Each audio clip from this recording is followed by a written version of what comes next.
ध्यान कर रहे हैं। तो इस प्रकार मंगलाचरण में वेद व्यास जी ने बताया। अब आगे कहते हैं कि धर्मा प्रोचित कई तोत्र परमो। ये जो श्रीमद् भागवत है, ये कहते हैं कि इसमें परम धर्म का निरूपण किया है व्यास जी ने। व्यास जी ने परम धर्म का निरूपण किया है। और इसका अधिकारी कौन है? तो कहते हैं कि निर्मत्सराणाम सताम, जिसके अंदर से मच्छर, यानी एक मच्छर होता है और एक मच्छर, तो जो मच्छर होता है वो बाहर से काटता है तो उसके लिए मच्छरदानी से बचा जा सकता है, लेकिन जो मच्छर होता है यानी ईर्ष्या, उससे बचने के लिए कोई उपाय नहीं, केवल सत्संग ही उसका उपाय है। तो इसका अधिकारी भी कैसा होना चाहिए? तो कहते हैं कि निर्मत्सराणाम शताम, इसका अधिकारी निर्मत्सर होना चाहिए। निर्मत्सर मतलब जब आपको दूसरे की तरक्की देखकर जलन न हो, तब आप मान लो निर्मत्सर हैं। अगर जलन हो रही है तो आपके अंदर अभी मत्सर बैठा है। तो ऐसा अधिकारी इसका होना चाहिए। तब व्यास जी से कहते हैं कि भाई इसके सुनने से होगा क्या? तो कहते हैं कि वेद्यम वास्तवमत्र वस्तु शिवदम, इससे आपको जो वास्तव वस्तु है, वास्तव वस्तु तीन है, वास्तविक जीवो, वास्तविक माया और वास्तवम जगत, ये तीन है। ये वास्तव वस्तु है। तो इनका जब ज्ञान हो जाएगा तब कहते हैं कि शिवदम, तब आपका कल्याण हो जाएगा। वेद्यम वास्तवमत्र वस्तु शिवदम तापत्रयोन्मूलनम,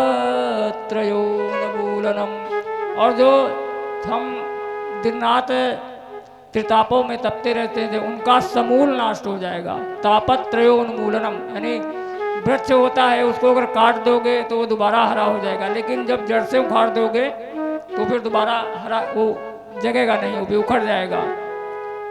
तब इस प्रकार श्रीमद् भागवत ये जो व्यास जी ने लिखा है, कहते हैं क्या अब भी भगवान के साक्षात्कार नहीं होगा या कोई दूसरा साधन करना पड़ेगा? तो कहते हैं नहीं, कहते हैं कि अब कोई दूसरे साधन की जरूरत नहीं है। श्रीमद् भागवते महामुनि कृते किंबा परैरीश्वरा सद्यो हृदय अवरुद्धते। बोलते कि भगवान कब मिलेंगे? तो कहते हैं कि सद्यो मतलब बहुत शीघ्र। तो बोले कितनी शीघ्र? कि बोलते हैं कि जितनी उतनी ही शीघ्र जैसे कि आपके मन में इच्छा हुई कि हमको भागवत सुनना है। अभी आपने सुना नहीं है, केवल आपको सुनना है, तो उतने में ही आपके अंदर भगवान आकर क्या हो जाते हैं? बोलते कि अवरुद्ध हो जाते हैं। सद्यो हृदय अवरुद्धते कृतभी शुश्रूषुभि तत्क्षणा, यानी शुश्रूषुभि का विश्लेषण है श्रोतुम इच्छत भी, यानी अभी आपके अंदर केवल इच्छा हुई है कि हमको भागवत सुनना है, उतने में ही भगवान आपके हृदय में आकर अवरुद्ध हो जाते हैं। तो अवरुद्ध हो जाते हैं, ये नहीं कहा कि विराजमान हो जाते हैं। अब जैसे देखो विराजमान होने में और अवरुद्ध होने में अंतर होता है। अब आप सब लोग विराजमान हैं, जब तक आपकी इच्छा हुई आप सुनेंगे, और नहीं मन हुआ तो बना उठ के चले गए।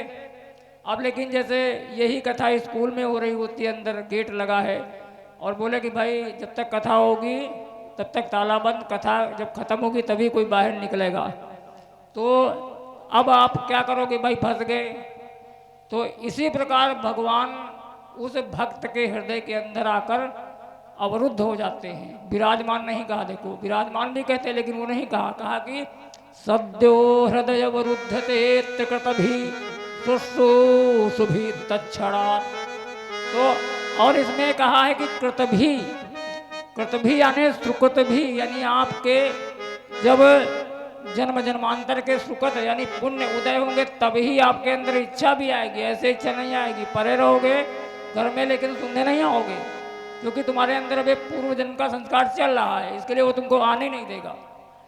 तो इस प्रकार कहते हैं कि ये श्रीमद् भागवत इतना बहुत ही परम पवित्र ग्रंथ है। और अब इसका स्वरूप बतलाते हैं, कहते हैं कि इसका स्वरूप क्या है। तो कहते हैं निगम कल्पतरोर गलितम फलम।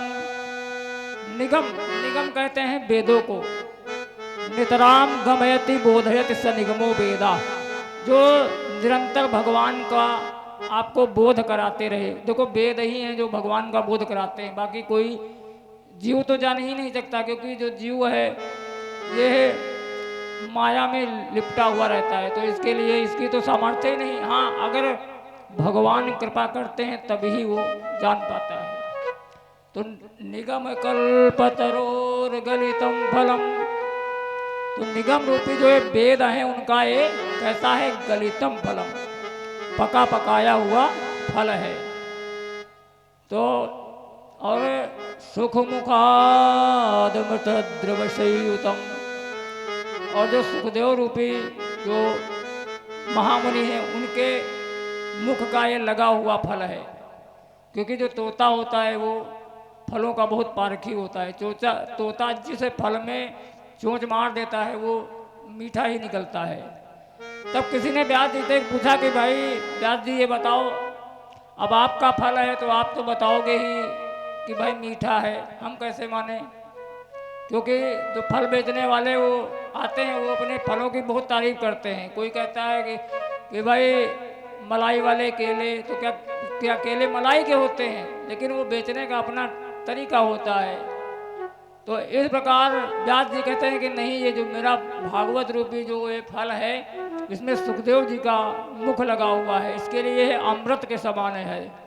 और इसको पिबत भागवतम रसमालयम, ये जो श्रीमद् भागवत रूपी रसमालयम, एक वस्तु होती है जो सीमित होती है, लेकिन ये क्या है, ये रस का आलय है, ये कभी खत्म होने वाला नहीं है।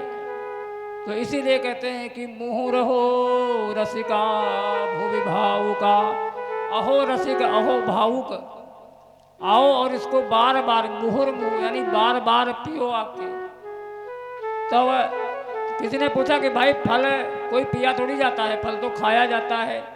तो व्यास जी कहते हैं कि नहीं, ये जो श्रीमद् भागवत रूपी फल है ये अपने कान के दोने संभाल के रखो और चकाचक पियो, ये फल पीने वाला है। इसमें कोई भी गुठली छिकला नहीं है, इसमें सब ग्रहण करने योग्य है, कोई भी खराब वस्तु इसमें है ही नहीं।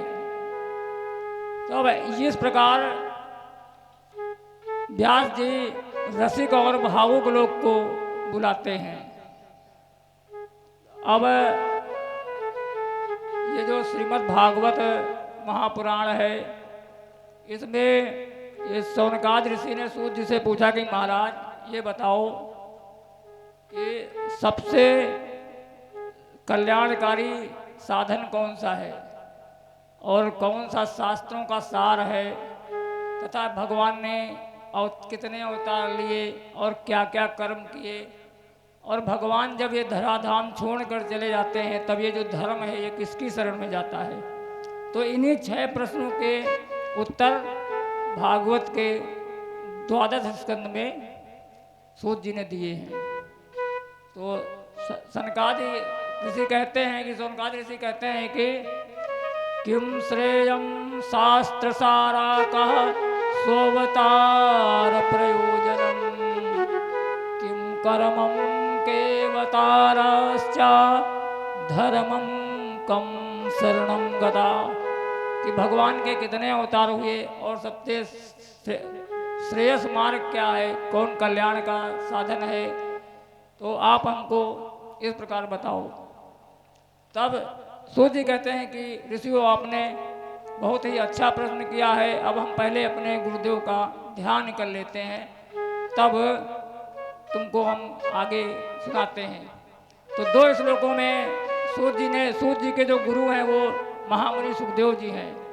तो 2 श्लोकों में उन्होंने अपने गुरु का ध्यान किया। सुखदेव जी कैसे हैं, तो उनका ध्यान करते हैं। कहते हैं कि यम प्रव्रजन्तमनुपेतमपेत कृत्यम सोई पायनु विरह का तरया जुहाव पुत्रेति तन्मयतया तरवोभिनेन्दु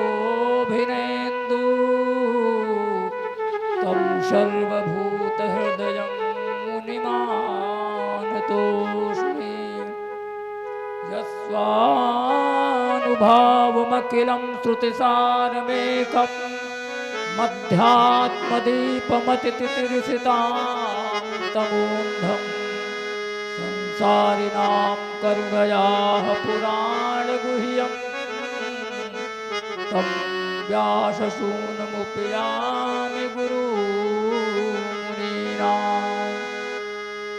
तो इस प्रकार सूत जी कहते हैं कि यम प्रव्रजंत, जब सुखदेव जी जब अपनी माँ के गर्भ से निकले तो उनका अभी कोई भी लौकिक या परलौकिक कोई भी संस्कार यज्ञोपवीत आदि नहीं हुआ था, तो वो पैदा होते ही चल दिए और उनके पीछे जो उनके पिता हैं वेदव्यास, वो विरह से कातर होकर उनके पीछे पीछे बेटा बेटा कहते हुए जा रहे हैं। लेकिन जो सुखदेव जी थे उन्होंने उनको कोई भी उत्तर नहीं दिया, और ऐसे महामुनि सुखदेव जी को हम प्रणाम करते हैं जिन्होंने इस संसार के प्राणियों पे कृपा करने के लिए ये आध्यात्म का दीप जलाया, और ऐसे मुनियों के आचार्य गुरु को हम प्रणाम करते हैं।